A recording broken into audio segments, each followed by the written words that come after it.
That's what's up there. I mean, I have a smaller screen, but I'm good. All right. Hey, everybody. Welcome back to Facetious. Actually, episode 38 this week. Look, this week, Mike and I are going to discuss the Lottery of Indecency, Batman Day, VR viability, and a whole lot more on episode 38. I can count of Facetious. Let's go. Welcome back, everybody, to episode 38 of Facetious. I am so happy to be back in your ears and in front of your eyeballs again this week. I'm one of your hosts this evening. I am Larry, a.k.a. Bluemanrule, and I am joined as per usual by my dude, my main damie, Mike, a.k.a. Scarfinger, a.k.a. Real Talk. What's up, dog? What's up? I guess counting is easier this week. Right, exactly. Yeah, so as y'all can see, I'm not in my normal place. I'm actually at my girlfriend's house and giving this thing a go. This is my second podcast. I had to record. We recorded the first episode of Just the Tips. Nice. And it's out, justthetips.podomatic.com. And I didn't have my headphones, so I had to go buy these cheap earbuds today. Okay. So that I could actually do this. But one thing I learned, I never used this laptop just as a regular laptop. But I learned that these speakers are terrible, and even though I didn't have headphones, the speakers weren't loud enough to actually go into the microphone. So it didn't bother anything.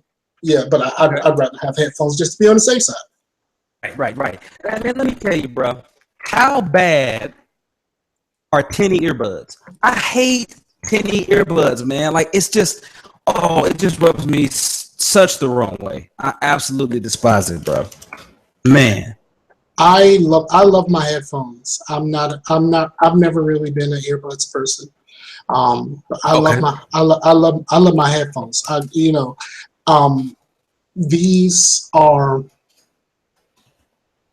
These are good for talking. Probably not so much for music. Okay, I hear you.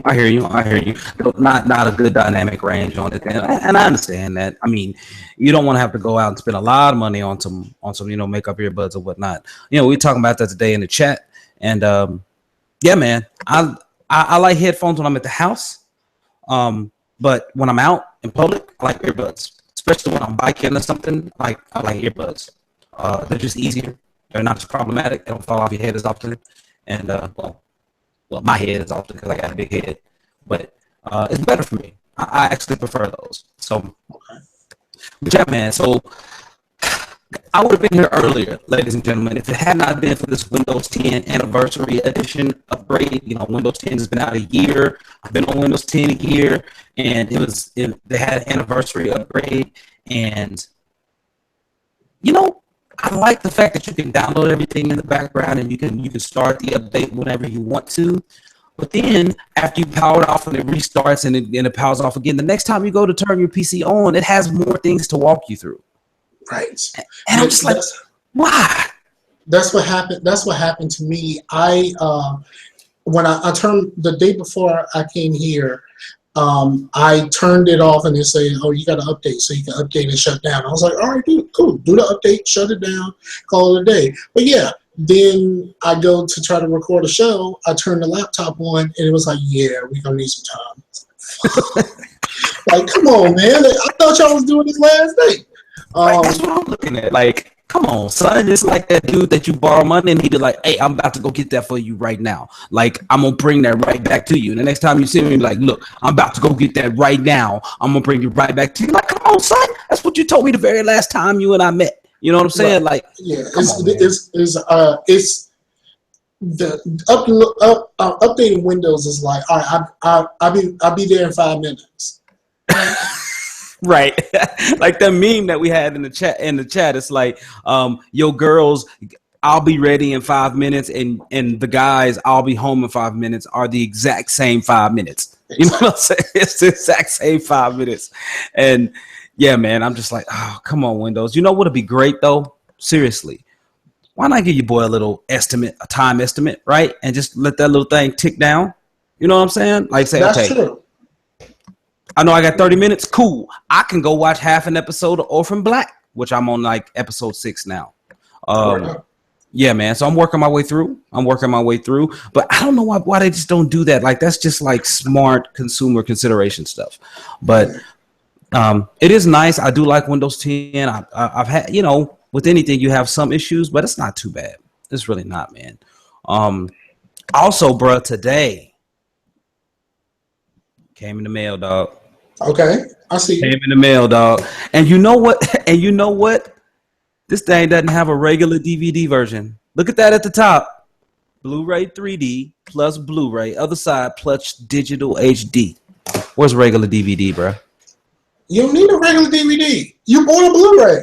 I have a Blu-ray, but my youngest son, who was going to want to watch this way more often than I will, only has a 360 in his room. That's what the digital is for. That's true. I'm gonna take it and use it properly like I should, but I just don't want to have to load it onto a flash drive and put it in there, or load it on the computer and then put it. You ain't got one of those things where you can do the voodoo thing? I do, but I don't have it on his. I don't let him have free reign and access of anything. So yeah. So, but nah, man. So I'm looking forward to it. T'Challa went off in this movie. To me, again, Civil War is the best Marvel movie to date for me personally, right? The first Avengers is legit. A lot of people love Guardians. The second Avengers could have used a little work, despite it having my dude James Spader. But this one right here, legit. Absolutely legit. So I'm looking forward to Black Panther when that comes out. Doctor Strange later on this year. Luke Cage, is he coming out this month or next month? This month? I think it's this month. Next weekend. Okay. Don't quote me on that. Don't quote Mike. All right, we ain't quoting Mike on nothing. But Luke Cage on Netflix comes out really soon. And my wife has been watching The Good Wife, and he is on there. And so GameSpot says Luke Cage will be your next favorite Netflix show. Is what it says. Everyone who has seen any of it says it's great. It says Friday, September 30th, though it looks like it's 2 weeks out. Okay, yeah, I was just looking. Yeah, I knew it was soon.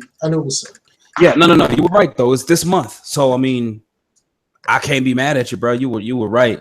And did you know Jessica Jones won a stinking Emmy or whatever? It won something else as well. But it was Jessica Jones has to be the most polarizing of them so far. I thought Jessica Jones started slow, but after the first couple of episodes, I was in. And especially when the bad guy showed up, it made everything better. Well, David Tennant was legit. He was legit. I knew he was Doctor Who. I knew he was, but his acting chops are real strong. And when he got there, I was ready. Like he made me like, you know what? I'll come back and see what else he's doing because he's a crazy mofo, and I did. But it was despite everything that Christina Ritter did. But I think she's a fabulous actress. I do. I just think that her character that she portrayed was absolutely repulsive and not the Jessica Jones that I knew about. But then again, I never read her comic line, so I've only known her for other machinations of her. But yeah, I'm sorry. I did not mean to get sidetracked. And I also meant to say the date today is payday for a lot of people because it's the 15th. It's September 15th, 2016. And we started at about 5:46 Central Standard Time. Mike, you way out there. You've been traveling, man. How's the roads been? Because it's been terrible weather here. How have the roads been for you? No, it's nothing weather-wise. Everything is fine. In Virginia, I mean, like, ain't really been no rain or nothing. Like, it's been good. Weather-wise, it's been pretty good here. Okay, that's what's up, man. And man, the reason I ask is because here, even though we're in Oklahoma, we get tons of rain. We get all the weather in Oklahoma, all the weather, literally. And people still don't know how to drive in the rain. People always say that. Like, people say that about wherever they are. Like, a lot of people talk about Virginia drivers, but when I'm in Maryland, they talk about Maryland drivers. When I'm, like, everyone says that no one can drive wherever they are. Right, man. I don't know. It just took a minute. Like every day when I come home from work, it's just people clutter at these intersections, and it's not even like these people, the lanes that the people are cluttering in are the lanes where people are getting off of. They're like the straight through lanes, and people just steal. Anyway, man, Yeah, I don't know. I did make a mistake though. I went out.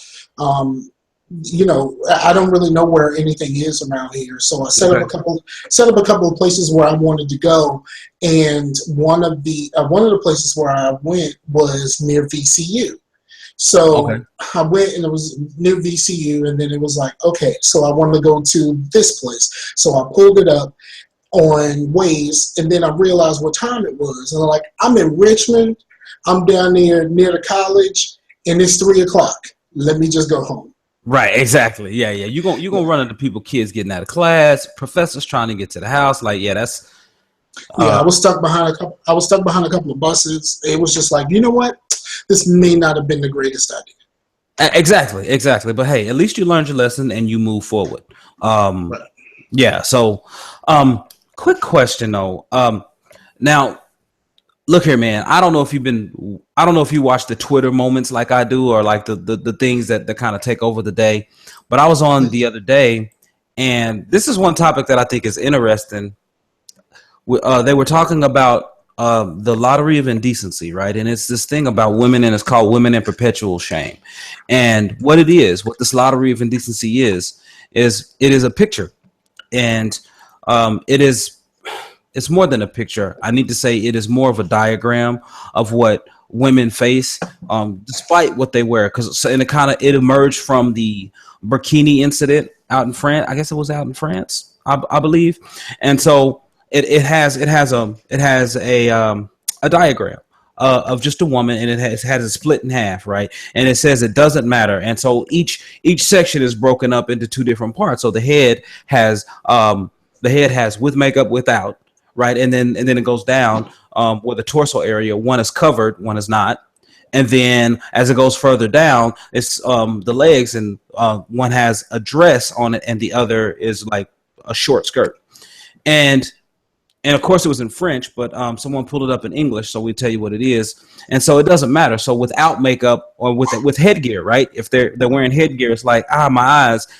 And these are the comments that women feel that they actually encounter. So whether if they're wearing headgear, it's either you have a headscarf, my eyes, you're clearly submissive, or if you're not wearing a headscarf and you have on makeup, right? It was like you look like a whore with your makeup. If you're not wearing your makeup, you're neglecting yourself. And it goes on down the body to say, even if you're wearing a burkini, it's a wetsuit, but there's burk in it, so it's forbidden, undress yourself. And then if it's bare, where if she's naked, then it's like, oh my God, a woman's nipple covered it up. You don't have any self-respect. And it's like basically the whole sum of it is it doesn't matter. Women can't win for losing. Uh, right, and and you know what though, man, I can understand where it comes from, because so many of the societal pressures that we have, I mean, are placed upon women because honestly, a lot of the people who are criticizing them can't control themselves, right? right, It's not the people who are wearing the stuff that are actually doing anything wrong whatsoever. It's just that people want to try to blame someone else for their own weaknesses and for their own insecurities and for their own failures as people, and it just, it's just kind of frustrating. I mean, and it would have been interesting to like get your girl's take on it, or get, but I grew up around a lot of, country women. All of my female cousins, pretty much like my sisters, like they don't care what anyone else thinks about them. Like they are right. just whatever.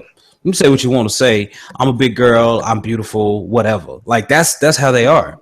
And and again, I do understand where this notion is coming from, but I grew up around a lot of women who are just like it, like all of that social stuff rolls right off their back. They don't even they don't even care. They couldn't care any less. So I think the social stuff.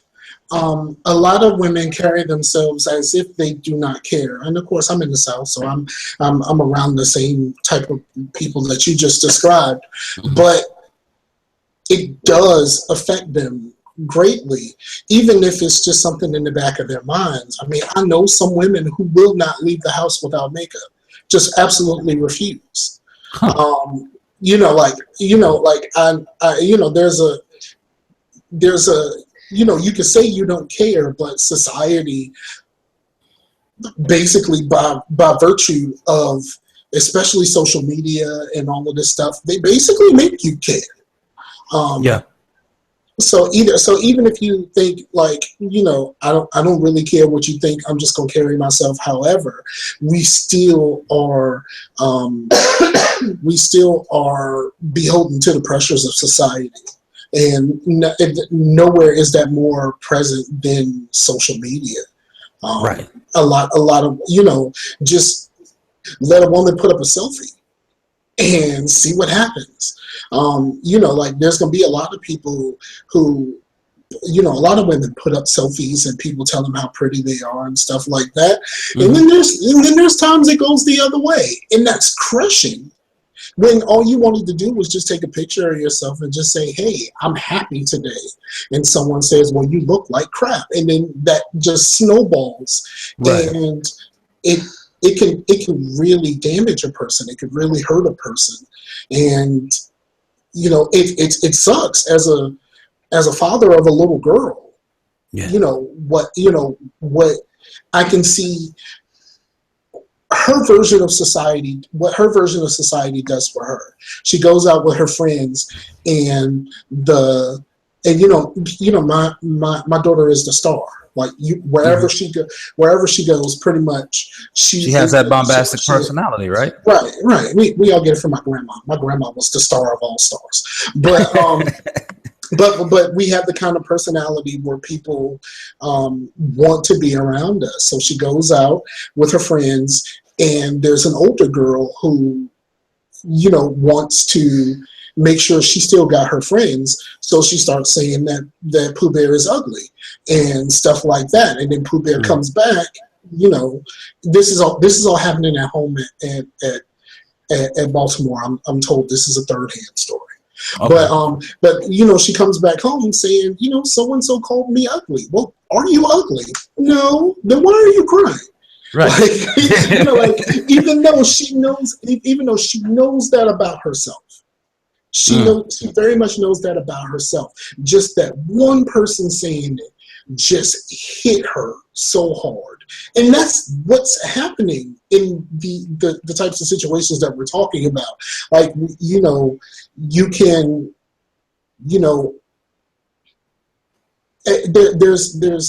there's moments where you can build someone up.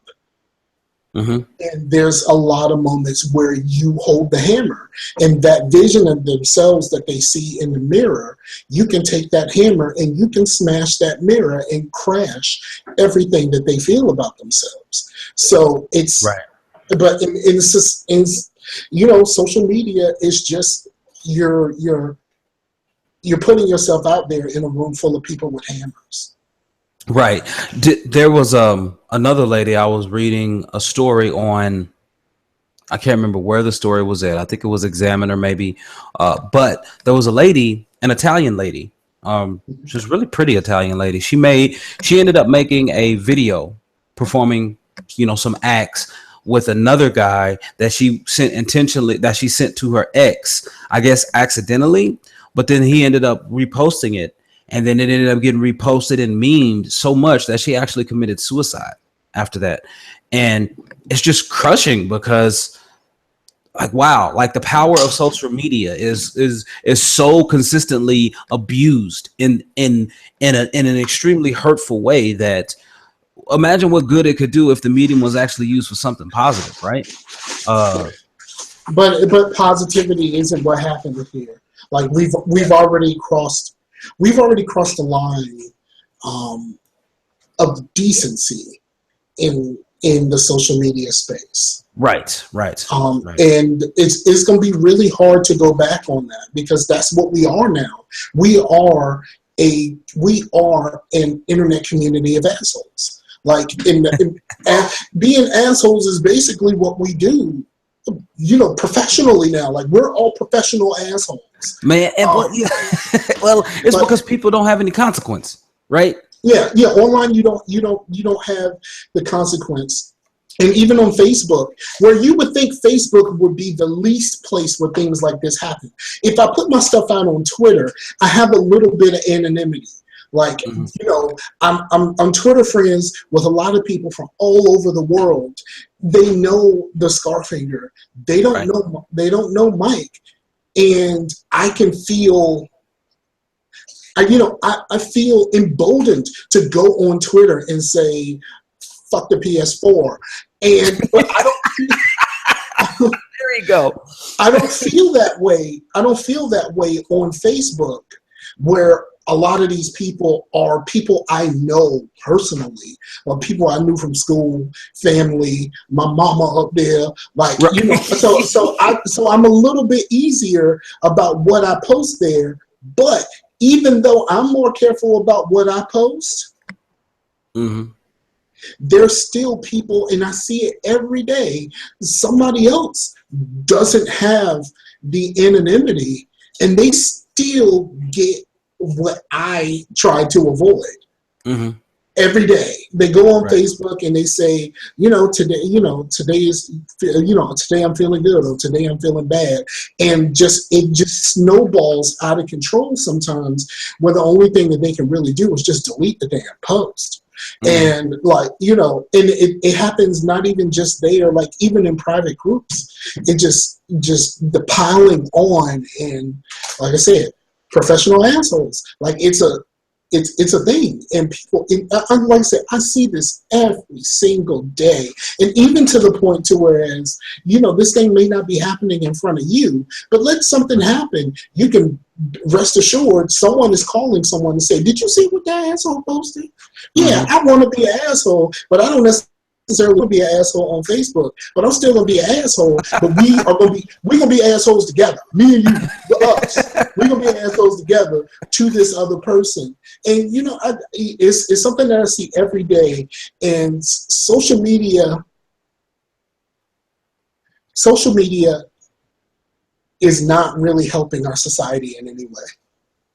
I gotta agree. There have been some things that have really worked out and really helped. Just praying for Graham Mason page, for instance, right? Things like that. Extra Life's movement and its appeal and its impact on Twitter and Facebook and the gaming, things like Twitch and YouTube gaming and things like that. That has been marvelous, right? And there are a multitude of other things that have happened, right? We've done fundraisers and stuff for people, and we've kind of gotten the word out through like small social network, groups and stuff. Phenomenal impact, right? But why is it that people find or feel that being negative is the way to go? I understand being a market that the negative experience is the one that resonates more, but why initiate a negative experience, right? Because the negative experience is championed by the masses. You will get a lot more. It's exactly what we're dealing with right now with Colin Kaepernick.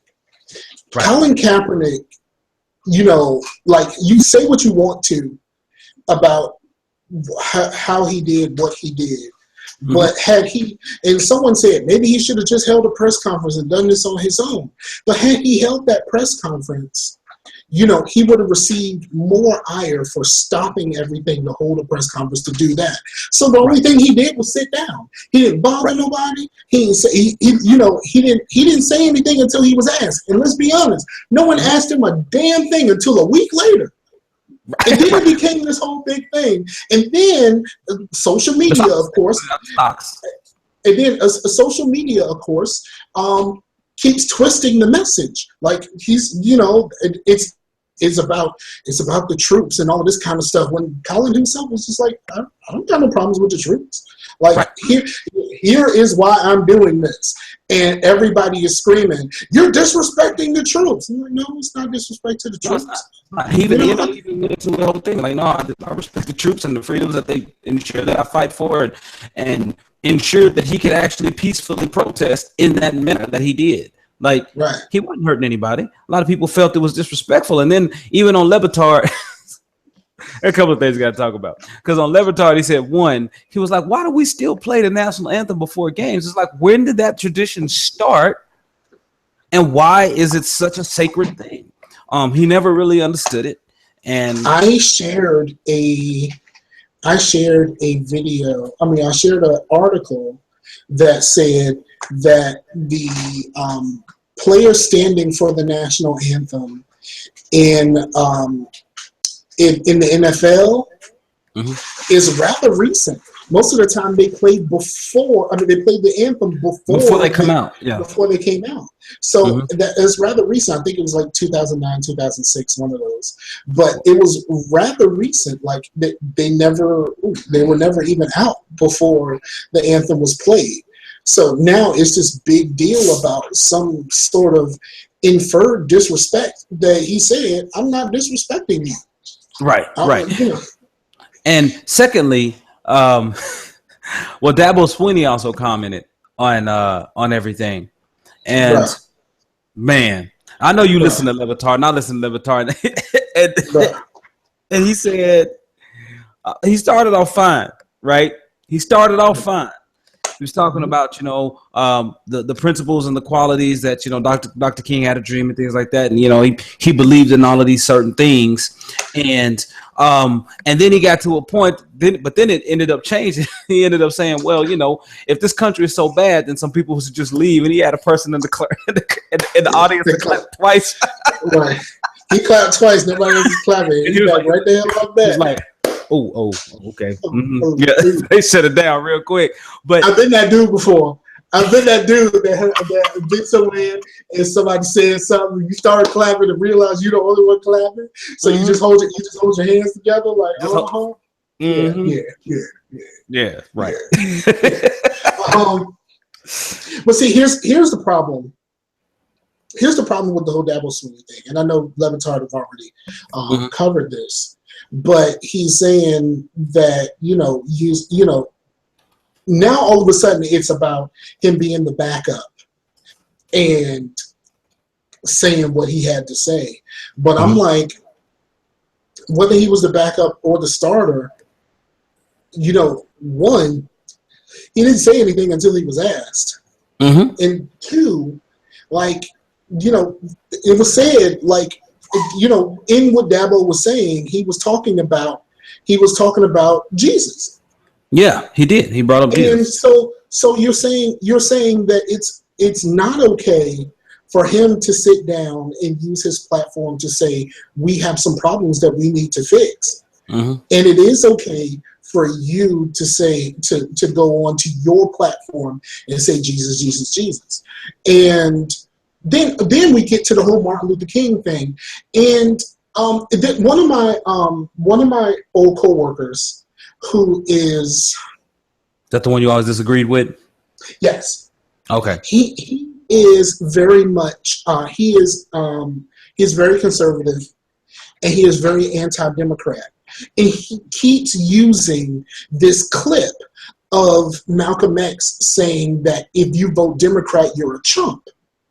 And he uses that over and over again. He says, and Martin Luther King was a Republican and all of this kind of stuff. And it was like, yeah, but that was only part of who he was. Like, did you listen to anything else he had to say? Like people who quote the "I Have a Dream" speech. Like, do you know what he said before the "I Have a Dream" part and what he had to say after?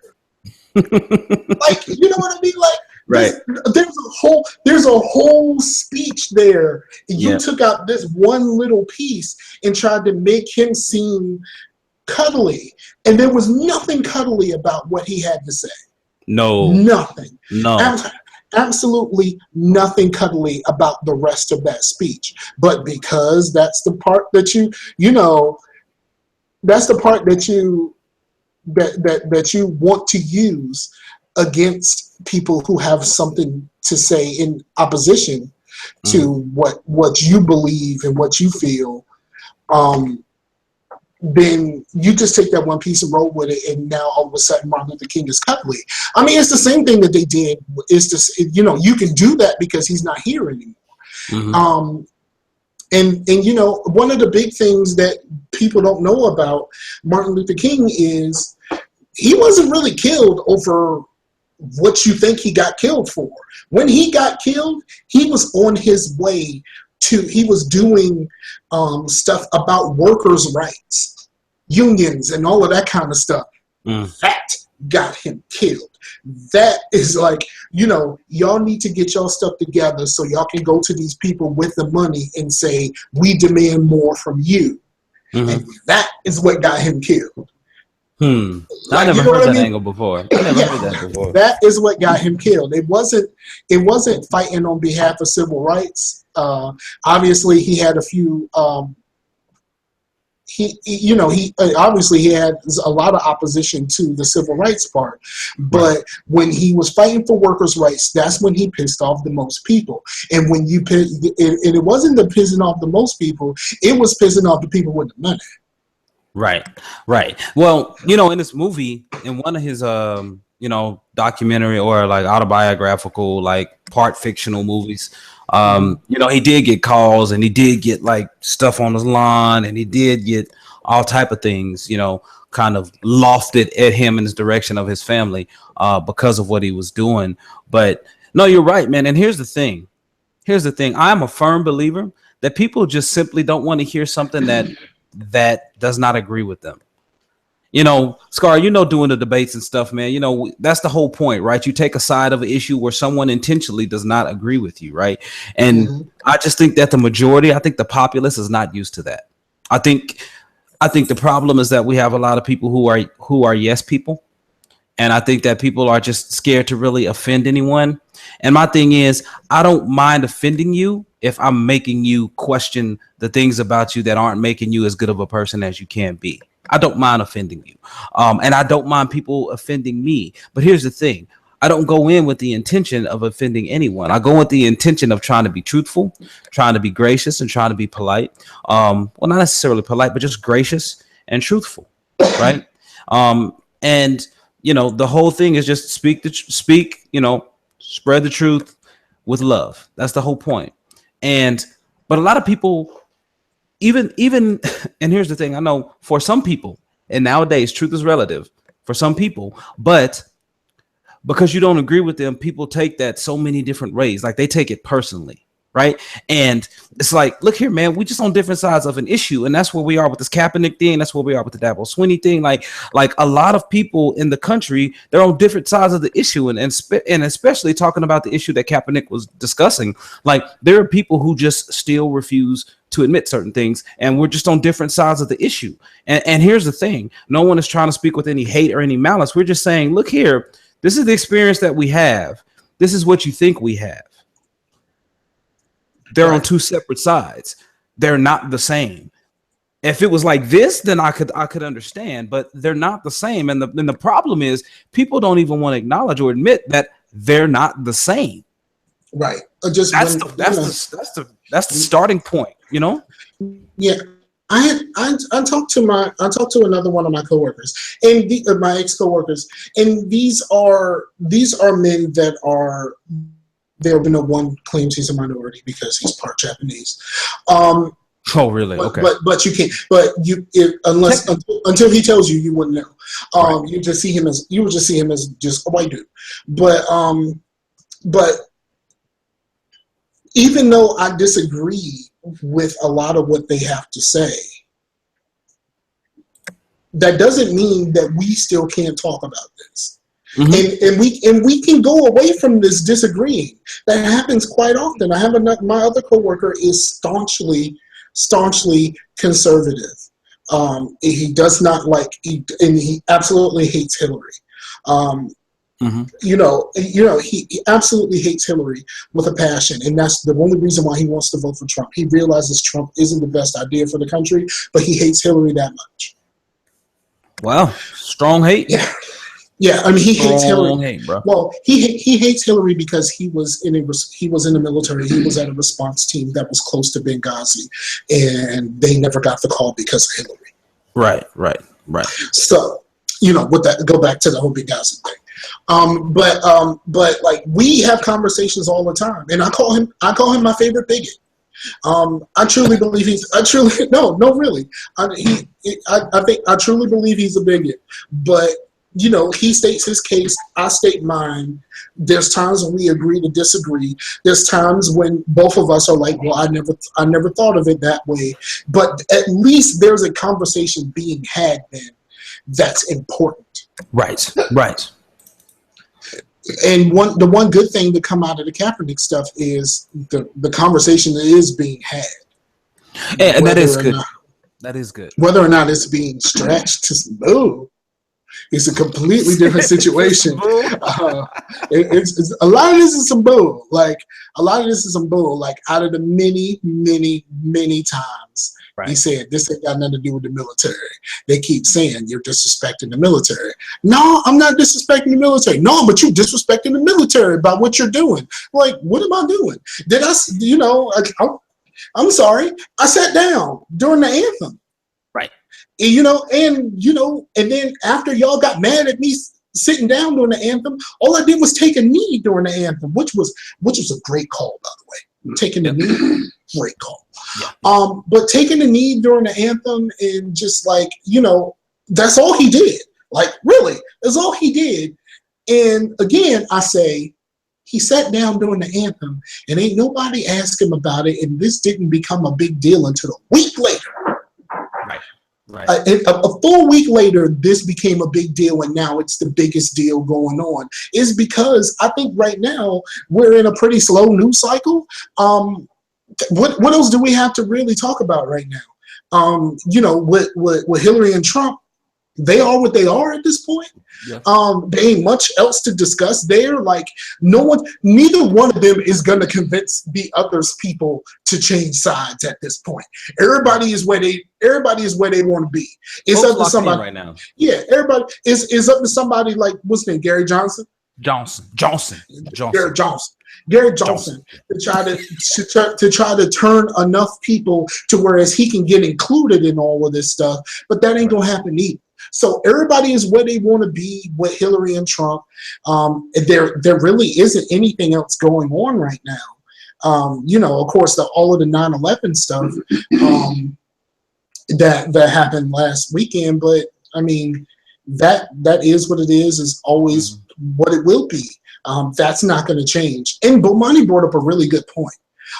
September the 11th, when that happened, that was when the narrative changed on police and firefighters, because the police and the firefighter responders to 9/11, they became revered on the same level as the military.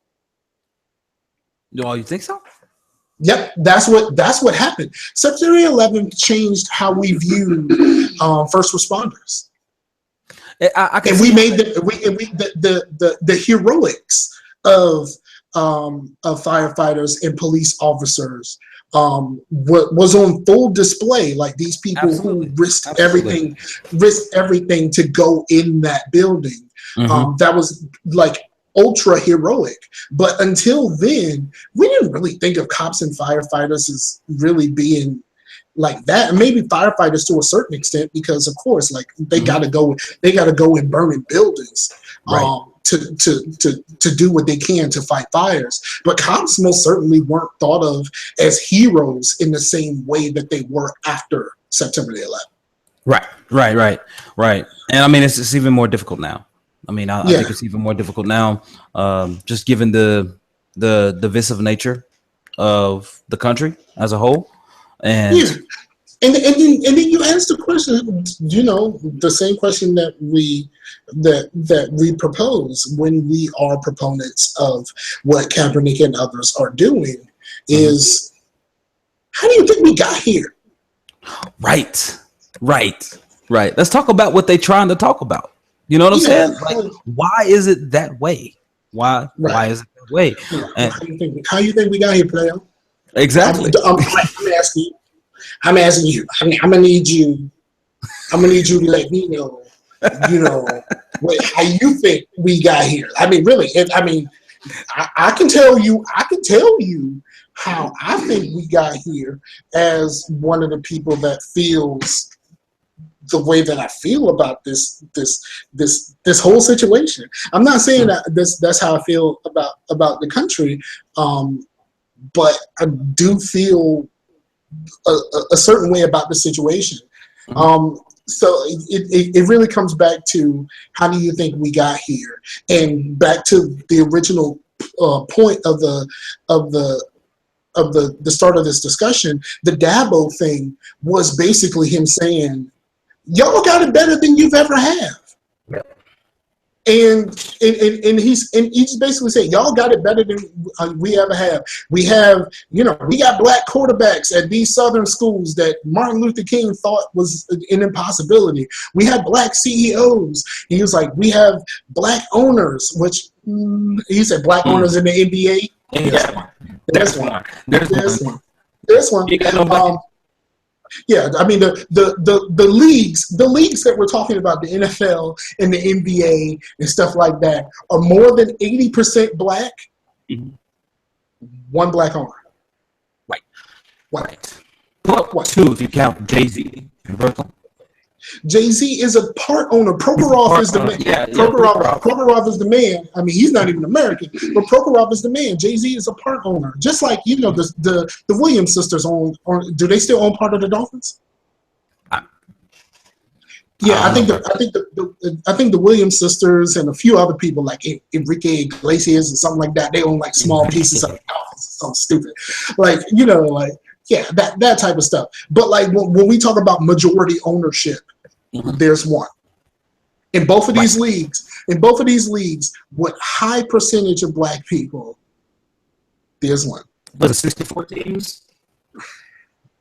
Yeah, I would say so. Yeah, because 32 in the NBA, 32 or 33. Because I can't keep track of the expansion teams, but I think it's 32. I think we're somewhere around there. It don't matter. It's 60. It's 60 plus. 60 plus teams in these two leagues that are predominantly African American, and it's hard enough to get a black coach. Just one.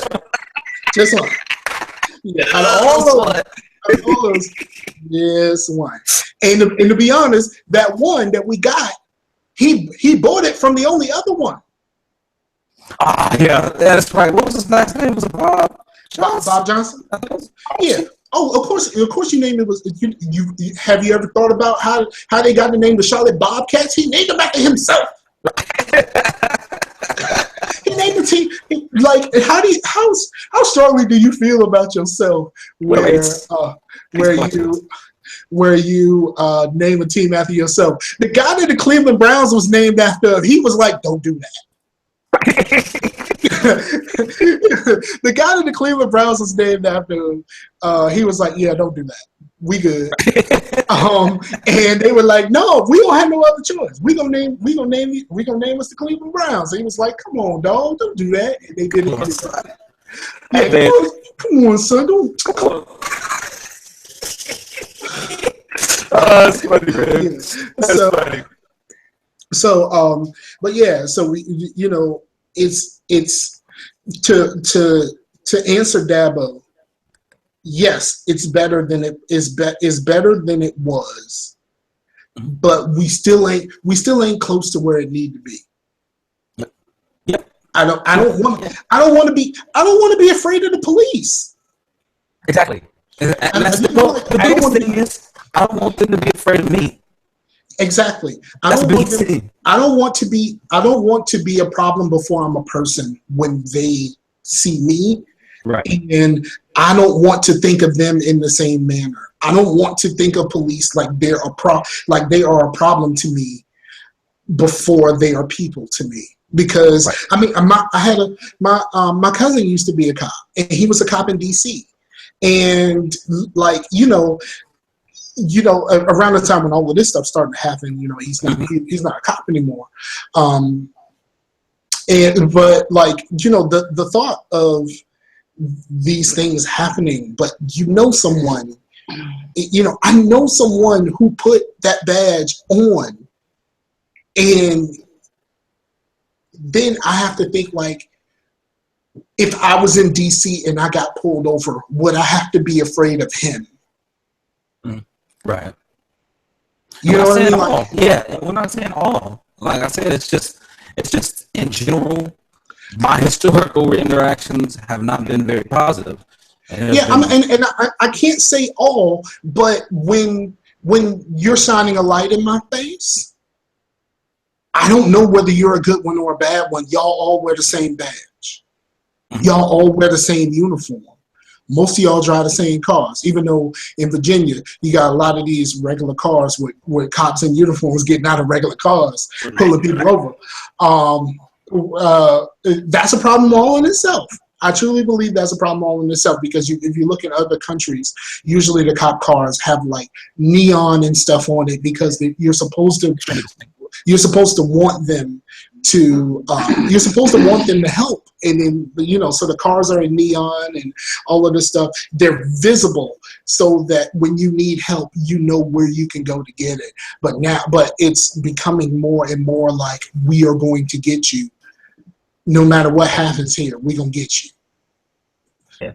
And I don't know. Wait. We need to cut this, because it's starting to get a little bit too. Yeah. That's what I'm about to do. I'm about to cut it. Ace. Stop that. Like, Ace is the king. He is Mr. Hyperbole.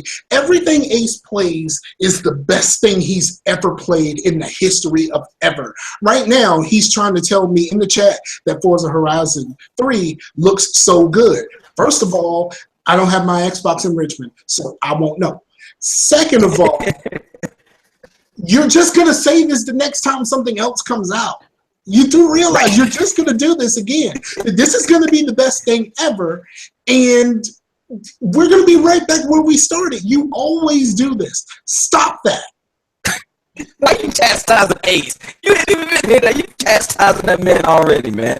Because he's full of so much hyperbole. It's just everything he does, everything he plays is the best thing ever.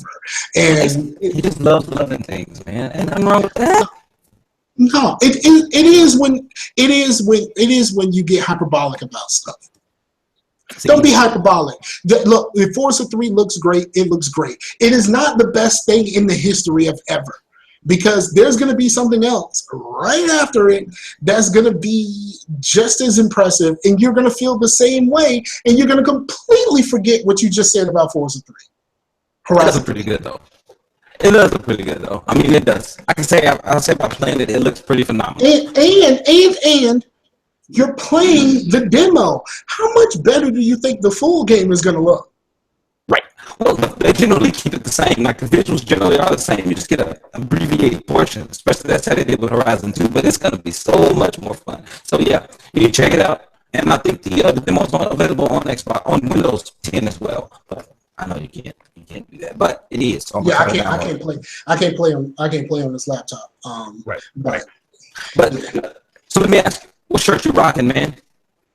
Is it a shirt because it looks like it's this is regular old. It has skulls and crosses and all kinds of nonsense on it.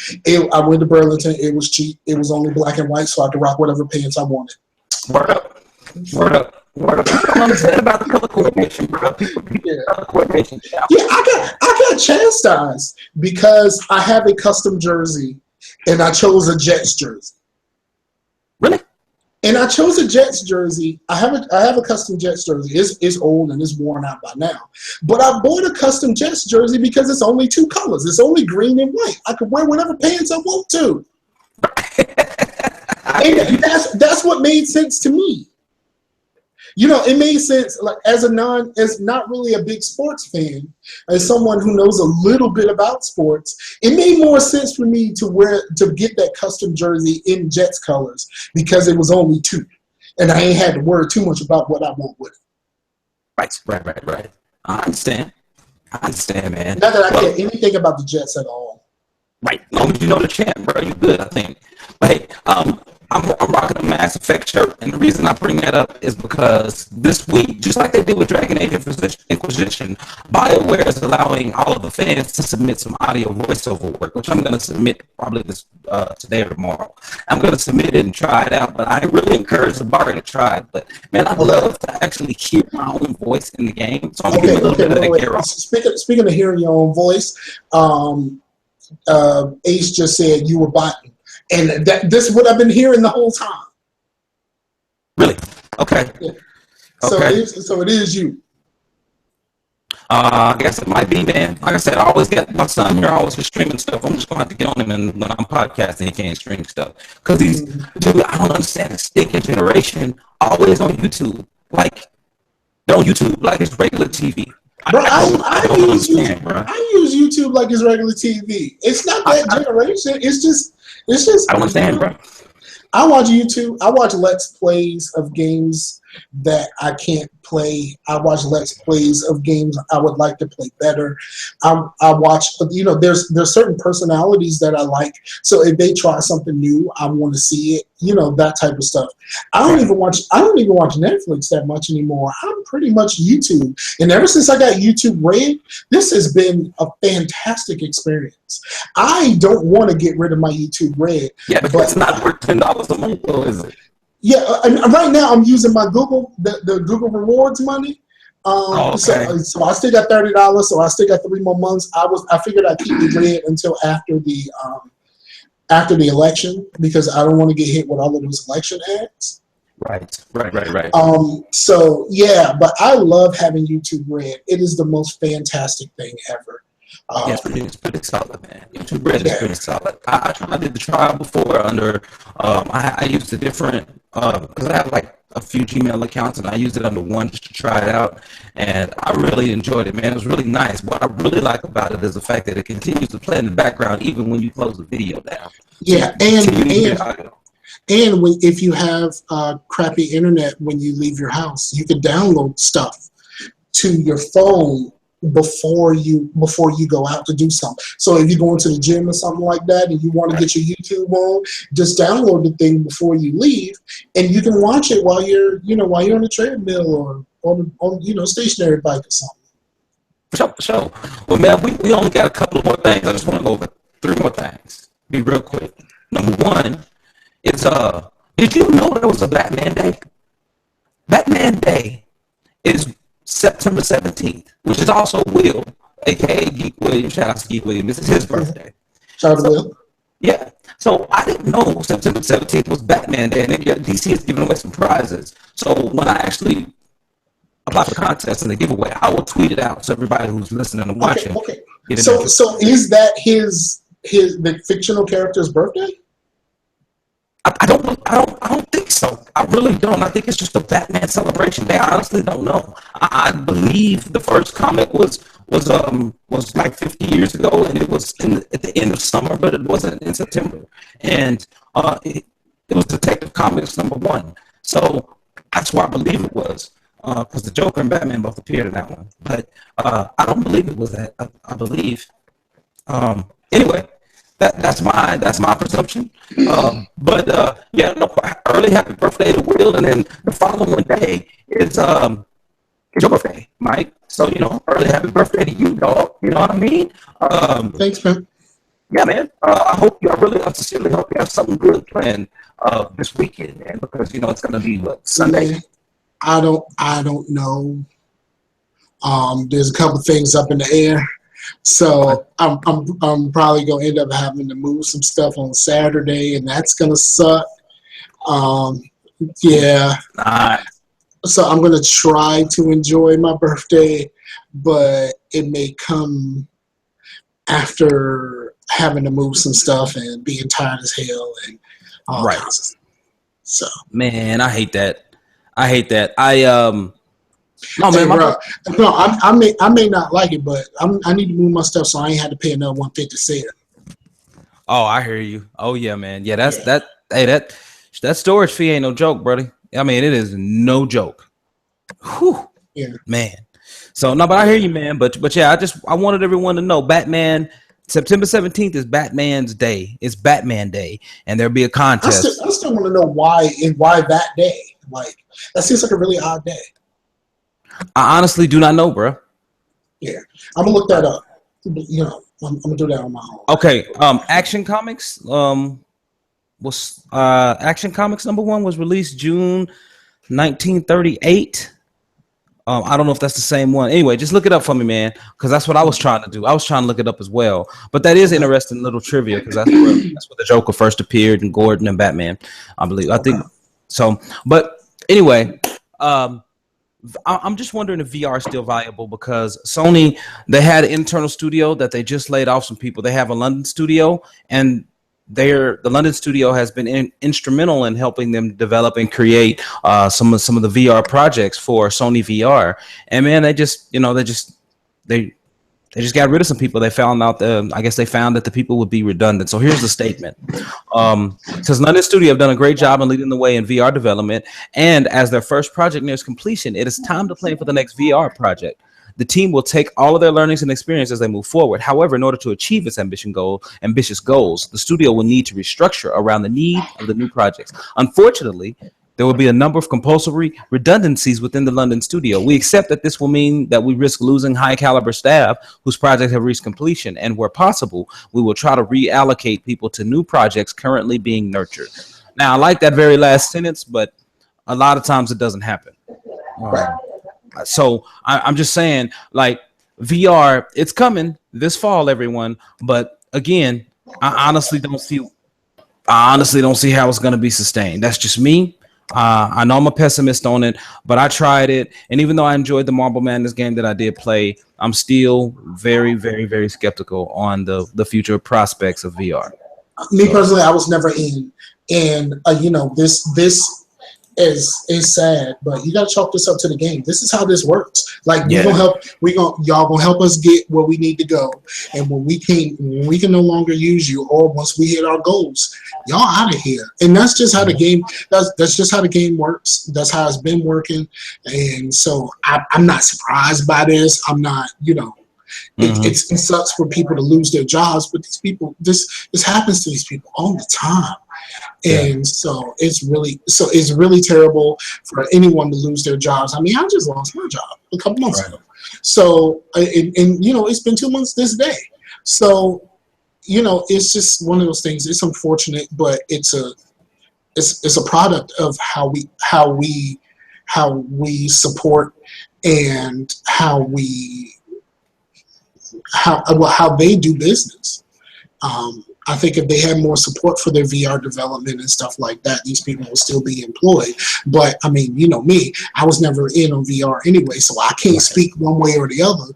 I'm just saying I'm not in on it. I don't think a lot of people are. And then again, after the really terrible showing of the PS4 Pro, it ain't gonna get no better. Nope, absolutely not. It's only going to get worse. So you can imagine there's going to be quite a few people going under if this thing doesn't take off the way that everyone hopes. Right, and that's what I was scared of, man. Everybody leaning on it. I was really, really scared of that.